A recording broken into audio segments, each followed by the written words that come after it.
တထေးသမီးလေးရဲ့ကြောင်းတက်ရဲ့ပထမဆုံးနေ့ပေါ်သူမအိပ်ပျော်နေတော့မှပဲအိမ်ကူလေးတွေကမိတ်ကလိမ့်ပေးနေပါတယ်အိမ်တော်ထင်းကလည်းကဘာတဝမ်းကပေးပို့လာတဲ့မွေးနေ့ဆူတောင်းလွှာတွေကိုလာရောက်အစီရင်ခံနေတာပေါ့အဲ့ဒီနောက်သူမကိုစိန်ခံကပေါ်ပွေးချီတင်ဆောင်ပြီးကြောင်းကိုခေါ်သွားကြပါတယ်ဒီနေ့ဟာသူမရဲ့အထက်တန်းကျောင်းပထမဆုံးနေ့ပါသူမရဲ့အကြီးမားဆုံးအိမ်မက်ကတော့ပုံမြင်တဲ့ကလူမင်းသားလေးနဲ့ဆုံတွေ့ဖို့ပါပဲကျောင်းရောက်ချင်းပါပဲမင်းကလေးတစုကမင်းသားလေးလာပြီလို့အော်ဟစ်ပြီးတစ်ဖက်ကိုအလူအယက်ပြေးသွားကြတာကိုမြင်လိုက်ရတဲ့ဆက်စုချင်စိမ့်နဲ့သူမလည်းမှန်ပြောင်းထုတ်ပြီးကွင်းဘက်ကိုလှမ်းကြည့်လိုက်တာပေါ့ဘောလုံးကန်နေတဲ့ကောင်လေးကတော့ကျောင်းမှာနာမည်ကြီးဆုံးပဲရုပ်ရည်ကလည်းချုံမော့တယ်လို့ခြေစွမ်းကလည်းအလွန်ကောင်းတာမို့ကျောင်းကမင်းကလေးတိုင်းကသူ့ရဲ့ပြိတ္တတွေကြီးပါပဲသူမလည်းအနီးကပ်ကြည့်ကျင်တာနဲ့ဘောလုံးကွင်းထဲကိုတန်းလျှောက်သွားမိတယ်အဲ့ဒီချိန်မှာပဲဘောလုံးကအရှိန်နဲ့ပြန်လာပြီးသူမကိုထိမှန်လဲကျသွားစေခဲ့တယ်ကောင်လေးကချက်ချင်းပြေးလာပြီးသူမကိုဖမ်းထိန်လိုက်ပါတယ်အနီးကပ်မြင်လိုက်ရတဲ့အချိန်မှာတော့သူဟာသူမစိတ်ကူးရင်ခဲ့တဲ့မင်းသားလေးတိုင်းမှာပဲသူမတစ်ဖက်သက်အကြီးကျယ်စိတ်ကူးရင်သွားမိတော့တာပေါ့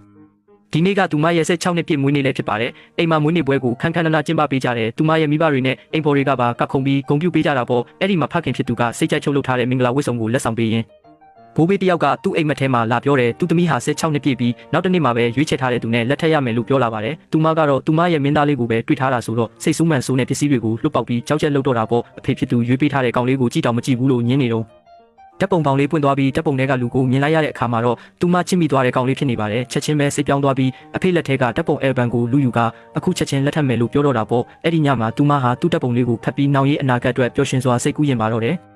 ဒါပေမဲ့မင်္ဂလာပွဲကသူမထင်ထားသလိုဖြစ်မလာခဲ့ပါဘူးခန္ဓာကြီးကျယ်ခြင်းမရှိပဲဖះเจ้าကြီးကြီးထဲမှာမိဘနှစ်ပါးအိမ်တော်ထိန်းနဲ့တင်းအုပ်ဆရာပဲရှိနေပါတယ်ကောင်လေးကလည်းမပျော်မရွှင်ဖြစ်နေပုံမှာပဲเจ้าစီကန်းရเจ้าသားတွေလက်ထပ်ခွင့်မရှိတာမို့ဒါကိုလှုပ်ဝက်ထားရမယ်လို့သူကရှင်းပြပါတယ်မင်္ဂလာလက်စွပ်တောင်မပါပေမဲ့သူမကတော့သူတောင်းဆိုသမျှအားလုံးကိုမငြင်းပဲလက်ခံလိုက်ပါတယ်မင်္ဂလာပွဲပြီးတော့မိဘတွေကသူတို့ဇနီးမောင်နှံကိုအိမ်အသစ်စီပို့ပေးကြတယ်အဲ့ဒီအိမ်ကဇိမ်ခံပီလာမဟုတ်ပဲမျက်ပင်တွေကြားကစုပ်ပြတ်တက်နေတဲ့အိမ်ကားလေးတစ်လုံးဖြစ်နေပါတယ်သူမကအဖေဖြစ်သူကိုသွားတိုင်ပေမဲ့ဒါဟာလည်းဘိုးဘေးတွေရဲ့ဆန္ဒပဲလို့အဖေကပြန်ပြောပါတယ်သူတို့နှစ်ဦးကြားတန်ရောစဉ်ပိုခိုင်မြဲဖို့အတွက်ရိုးရှင်းနှိမ့်ချတဲ့နေရာမှာနေရမယ်လေ